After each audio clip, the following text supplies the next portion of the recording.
Let's start this quiz session today. It is our second quiz session, and this will cover both MCQ and interview part, and we will also discuss related terms of the quiz and whatever comes. And I think our students are now well prepared for questions coming from NPA, questions coming from SURFACE, questions coming from IBC. I think all of you are acquainted right now, so it will not make a much difficulty for all of you in case there is a sudden written test which we are expecting to happen anytime. So it will make you remain prepared. So let's begin this session. Before that, I want to say thank you to more than 1000 subscribers, those who have subscribed us. If you have not yet subscribed us, then do it right now, and it will be motivating us. We have also launched a book on banking laws. Do check out it in the links in description. It will be helping you preparing for any bank interview or written test for that matter. Okay, let's start. Which is the third pillar of Basel II or Basel III Accord? As you know that all the pillars of Basel II and Basel III are similar, but there are some enhanced norms in Basel III. Okay, so there is no more difference in Basel II and Basel III, only some enhanced requirements, some additional add-ons are there in Basel III, like there is an enhanced liquidity requirements, okay, and some safe lending methods which is adopted in Basel III is there, but more or less the pillars are almost same. So what is the third pillar of Basel III? Can anybody tell me? Minimum capital requirement, supervisory review process, standard approach, or market discipline?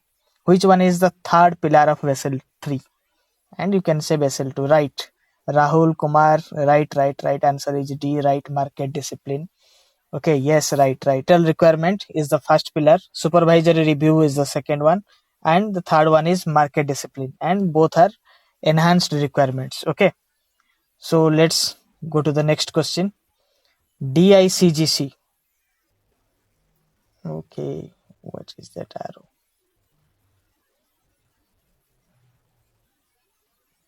Why that arrow coming?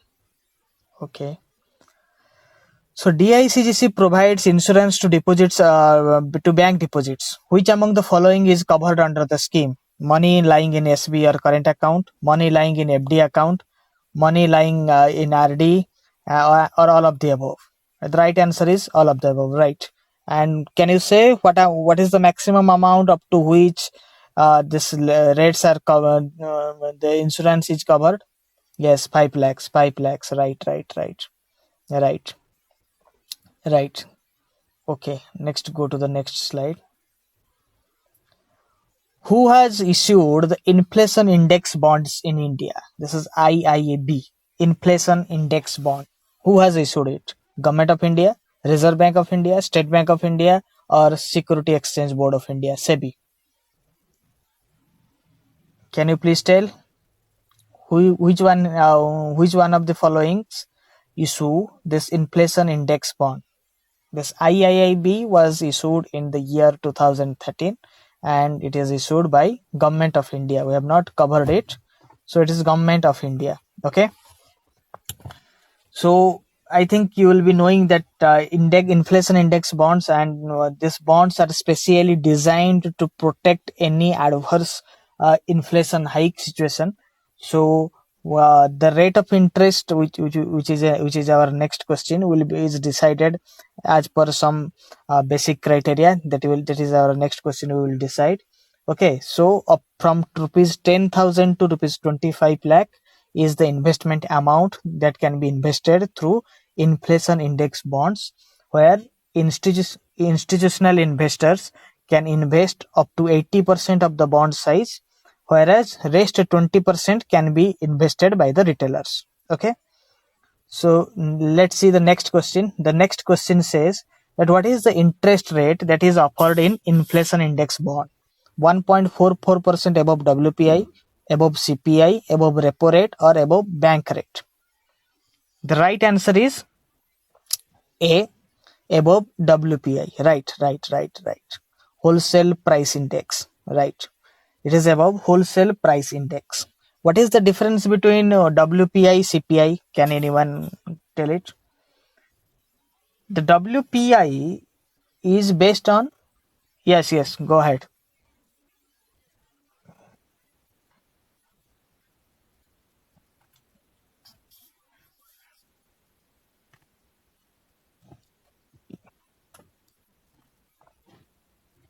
Yes, you are right. It is on retail level. CPI is on retail level, consumer price index. Whatever it is decided on the price at what this consumer, this retail buyers pay to these shopkeepers. It is based on that price only. Okay. So the rest is the other one is WPI is what this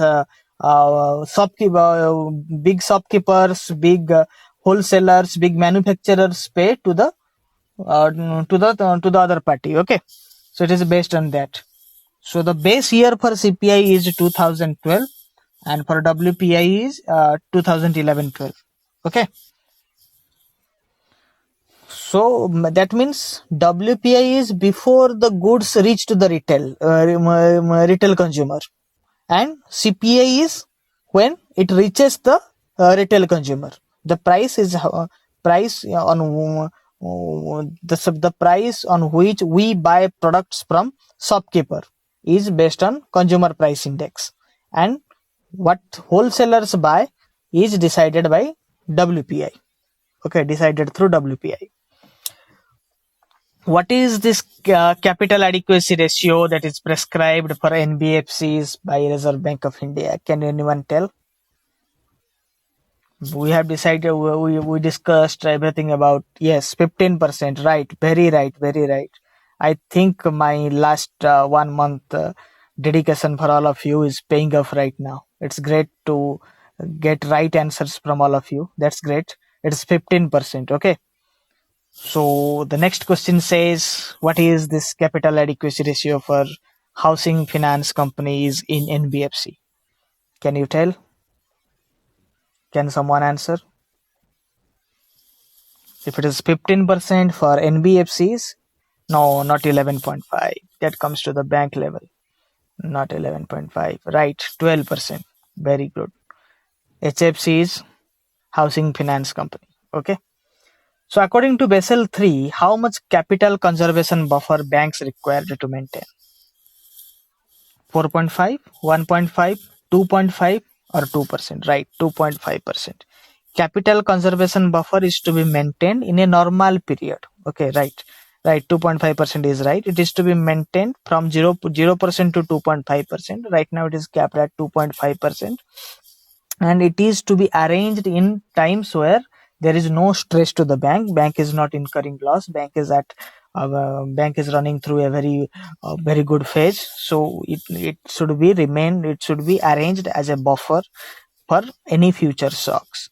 And when it comes to deceits, domestically systemic in important banks like SBI, ICICI, HDFC, there is some higher requirements in regards to this CCB. For SBI, it is more than 0.6% from this 2.5%. That means SBI needs to maintain a capital conservation buffer of 3.1%, and this other two, ICICI and HDFC, has to maintain an additional 0.4%. That means they have to maintain total of 2.9% of capital conservation buffer. Okay, are you through? Let's go to the next slide.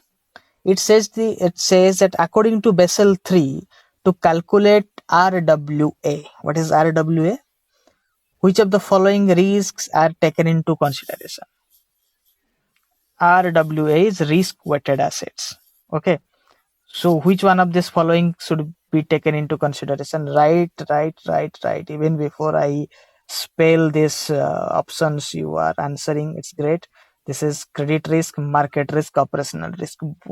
Yes. All these three risks are taken into consideration while calculating risk-weighted assets. Right. Great. Expand NSFR. Which one of the following is the right explanation of NSFR or full form of NSFR? net stable fund ratio, net stable fundable ratio, net stable funding ratio, net sustainable funding, net stable funding ratio. I think you all are right. Net stable funding ratio. Great going. NSFR is equal to ASF by RSF, and that must be more than or equal to 100%. ASF says, ASF or RSF, what is ASF, RSF? Available stable funding and required stable funding. Available stable fundings means, what are the stable fundings? This is decided in terms of the nature of this investment, or this is in terms of nature of the assets. A long-term loan is always treated as a safer investment for bank point of view. Okay, the amount available with us for stable funding and the amount required for stable funding must be greater than equal to 100. That is NSFR. It is another addition to the Basel III norms. Liquidity coverage, capital requirement, liquidity coverage ratio, and NSFR. These three are most important features of Basel III. Okay, let's go ahead with to the question number 10.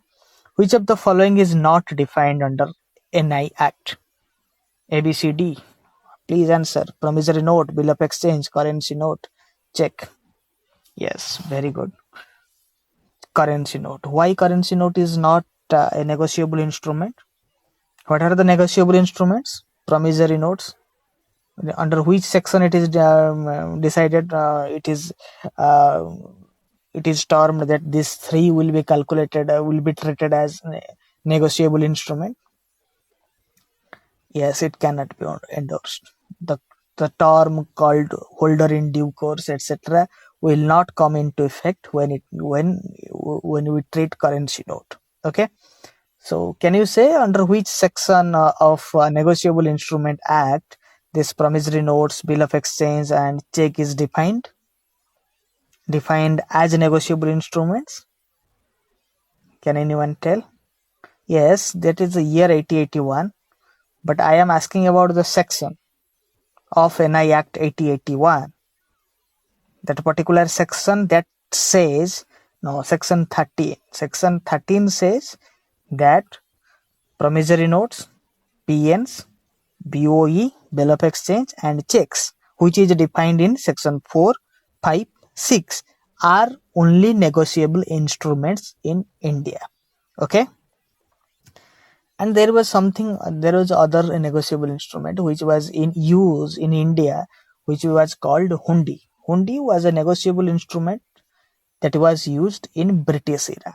Okay, so these three are formally called as negotiable instruments, though currency note has some features of negotiable instruments, but as per the section 21 of Indian Currency Act, currency note is treated something different than negotiable instruments, and it is a liquid form. There is in negotiable instruments there is a particular period, particular term required to be encashed, but currency notes can be encashed over the counter. Currency note can be encashed anywhere in the world. So that means that is why, as you very well said, that endorsement is not possible. The concepts like holder in due course will not come into effect. Hence, currency note is not treated as a negotiable instrument. Okay. Let's go to the question number 11. Who among the below is not in the list of Central Board of Directors of RBI? I think we have discussed this Central Board of Reserve Bank of India in our RBI Act 1934 class. Yes, no, C is not the right answer. Governor, Deputy Governor, yes, D is the right answer. Great, Satya Pratap, great. That's great. Executive directors are not in the list. Okay, I think you must be knowing that the Central Board of RBI is divided into two parts. One is official members, governors, deputy governors. 5 of them are official governors, and non-official directors are this nominated from Government of India. Okay, 4 from local boards and 10 from various fields. And out of this 10, 2 are nominated by nominated government officials, and 8 are arranged from other fields, other various fields, and especially from the fields of economy. Okay, let's go to the question number 12. I think you all be knowing it. The financial year of Reserve Bank of India starts from. I think it's a googly, but you must answer it. You must be knowing it. I guess many of you will answer it. June 1st. Madhu says, Rahul says June 1st, Arun says June 1st. I don't feel it. Right. I don't feel this one is right. Yes, B is the right answer. July 1st. It is July to June. Okay. How can June be the right answer? Because June is a quarter ending month. Okay. So yes, it's July to June. You can also use your idea, because June, April, May, June is a different quarter. Okay. So July 1st is also a quarter starting. Either it could be July 1st, or it could be January, or it could be April. So here the right answer is July to June. This RBI's financial year starts from July to June. Okay. I think today I'm feeling a bit low because of my health is not permitting me, but still we are running this class. So I think I will be appreciated for taking this class even not being well. Okay. Yes, definitely. But taking up a class will be very helpful. It will be more energetic, I guess. Okay. It will add some energy, will add some encouragement. Okay. And that's why yes, not an issue. I will get well. Don't worry. What is the FDI limit for public sector banks? When I will ask about public sector banks, I will also ask you about private sector banks. Yes, the right answer is 20%. Okay. Can anybody tell me what is that for private sector banks? What is that FDI limit for private sector banks? Can anyone tell me? It's 20%. Great. That's great. But for private sector banks? Yes, it is 74%. Very good. I think you all be knowing that FDI has two routes. One is automatic route and another is government route. In automatic route, there is no approval required. Anybody from anywhere can invest. Like Chinese companies, this Chinese bank was investing in HDFC, now investing in ICICI. So it was in automatic route, and after the investment only government comes to know it. Now they are checking this Chinese investment, Chinese FDI in India, but in automatic route, money coming from other sources from Mauritius. Normally Mauritius, Singapore are the highest FDI investors in India. Sometimes if you face a MCQ or questions in a written test, you find the questions will come like which is the highest FDI provider to India. Mauritius, Singapore. Normally Mauritius, Singapore, Japan. These are the highest FDI sources. Okay, why Mauritius, Singapore? Because Indians invest in Mauritius, Singapore in fake companies, in shell companies, and in a way that money comes back to India. Actually, this highest investment coming from Mauritius and Singapore are suspicious in nature.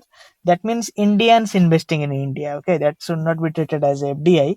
That should be treated as Indians investing back in India. This is a route where black money gets converted into white money. That's why Mauritius have highest investment in India. Okay, so there is two routes, as I said. One is automatic route and the second one is government approved route.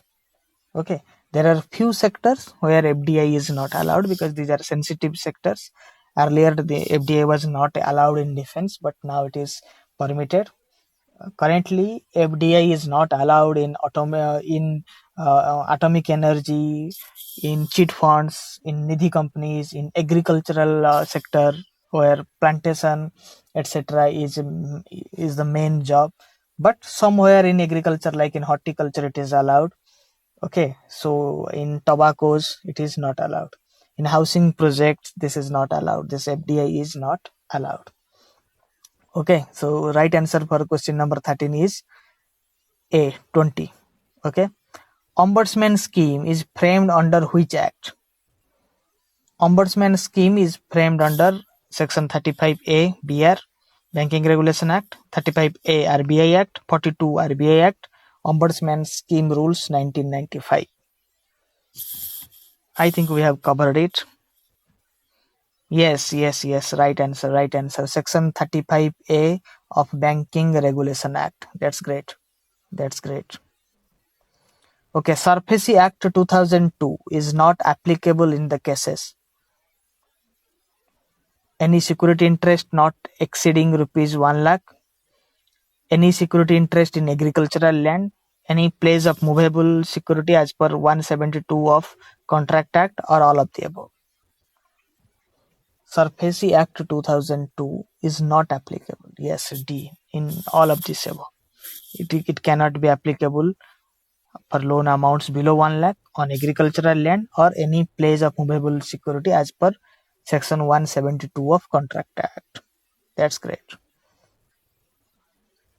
What is the maximum amount of NPA that can be resolved under Lok-Adalat?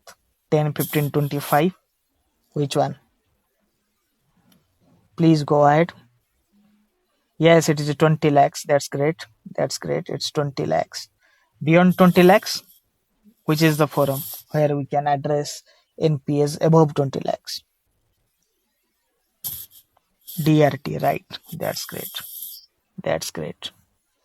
A bank who has purchased NPA from another bank can resell the same after holding the same in its books for how many months from the date of NPA? Because purchasing of NPA is a trade, is also a business. Okay, so if a bank purchases an NPA, then for how many months that bank needs to retain it? He cannot sell it immediately to the other company, to any other company, or to the securitization company. So for how many months they have to hold it? 6, 12, 24, 36. Any guess? Any idea? I think this point is not covered. That's why I put this question for all of you. Any idea? Can anyone tell for how many months? Can anyone tell?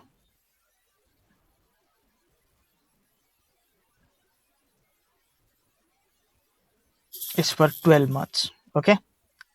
B is the right answer. Okay, let's go ahead. In which of the following assets provisioning is required? In standard asset, substandard asset, doubtful asset, or all of the above? Provisioning. In which of the assets provisioning is required? Yes, in all of the above. In standard assets, the provisioning varies from 0.25% to 1%, 0.25% in SME and agricultural loans, 1% in commercial real estate, 0.4% in other loans. In substandard assets, 15% for secured loans and 25% for unsecured loans. In doubtful, 100% for all unsecured loans. But in doubtful 1, that means in doubtful first year, it is 15%. 25%. For doubtful 2, it is 40% in second year. And third year onwards, it is 100%. And in loss asset, it is also 100%. Both the secured and unsecured part covers 100%. Okay. What I said in my NPA class, that NPAs are two-edged swords. Yes, NPAs are two-edged swords. That means they make your profitability down by this provisioning arrangement. And the first one is the loss that you incur from your capital. Okay. So that's why there is a two-way loss when NPAs happen to bank. Right. Question number 19. Again, it is about this Negotiable Instrument Act. This Negotiable Instrument Act, Section 138, formulates or says about the punishment of imprisonment in case checks are dishonored or returned, and the reason should be insufficient funds. For how many months one should be imprisoned? or one should be jailed. The 5 years is the wrong answer. 5 years is the wrong answer. 2 years, 5 years, 10 years, or there is no such imprisonment, only monetary penalties. 5 years is the wrong answer. Any other answer from anyone else? It is 2 years. Okay. Or 2 times of this amount. If the check was for 1 lakh, then the penalty may come for 2 lakhs. Okay. Or imprisonment up to 2 years. So the condition is that if it is not paid, then the drawer is given a notice to pay back the money within 15 days. If he fails to do so, he can be jailed, or FIR can be lodged against him under section 138. Okay. So question number 20 says willful defaulters will not be allowed to float any new ventures for a period of 2 years, 5 years, 10 years, or no such rules. In case somebody is stamped as a willful defaulter, he will be barred from floating any new venture. For how many years? 2 years, 5 years, 10 years, no such rules. As you all know that RBI is nowadays very much strict about this willful default cases. There was a Supreme Court ruling to declare the names of willful defaulter, but RBI was treating this as a sensitive information. So RBI was not revealing the names even in RTIs. But recently they have released 30 names in their website, and also particular banks are nowadays releasing the names of willful defaulters. So if somebody is once stamped as a willful defaulter, he will be barred from investing or from floating a new venture for next 5 years. Okay, you got it? I think these are the answers. You will be getting this PDF once this class ends, so don't worry about that. This is it. I think we have discussed few related terms as well. We'll come up with in our next class with for priority sector lending. So till then, goodbye. If you have any question out of this, any doubt out of these 20 questions, then you can ask it right now, or we will have a next session. Probably tomorrow or day after tomorrow, we will have a session on priority sector lending. I think you all be knowing that 40% is the priority sector lending target and 75% is the PSL target for RRBs and small financial banks. Okay. So goodbye till then. Thank you for joining in. Yes, thank you for your wishes. Thank you.